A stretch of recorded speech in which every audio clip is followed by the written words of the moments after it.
सभी लोग अपने गले में सोने चांदी का हार पहनते हैं, लेकिन शिव तो नाग का हार पहनते। उसी पर ये भजन आधारित है कि गौरा के बर जो हैं शिव, वो नाग का हार पहने हैं गले में। पहिरे ले नागवा के हरवा, हे गौरा के बरवा। पहिरे ले नागवा के हरवा, हे गौरा के बरवा। हे गौरा के बरवा, हे गौरा के बरवा। पहिरे ले नागवा के हरवा, हे गौरा के बरवा। ना भावे सूट शेरवानी, ना भावे धोती किनारी।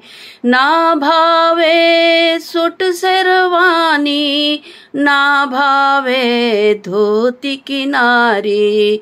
पहिरेला बघवा के छलवा, हे गौरा के बरवा। पहिरेला मेरी गवा के छलवा, हे गौरा के बरवा। पहिरेला नागवा के हरवा, हे गौरा के बरवा। ना भावे हाथी घोड़ा, ना भावे मोटर गाड़ी।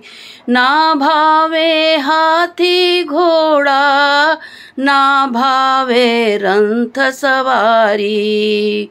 घूमेला बसहा के सवरिया, हे गौरा के बरवा। घूमेला बसहा के सवरिया, हे गौरा के बरवा। पहिरेला नागवा के हरवा, हे गौरा के बरवा। ना भावे मेवा मिठाई, ना भावे मिश्री मलाई। ना भावे मेवा मिठाई, ना भावे मिश्री मलाई। उतखाल भांग और धतुरवा, हे गौरा के बरवा।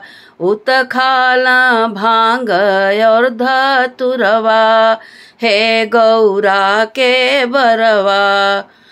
हे गौरा के बरवा, हे गौरा के बरवा। पहिरेला नागवा के हरवा, हे गौरा के बरवा। ना भावे झांझ मजीरा, ना भावे ढोलक हरमुनिया। ना भावे झांझ मजीरा, ना भावे ढोलक तबला। बजावेला डमरू के तनवा, गौरा के बरवा।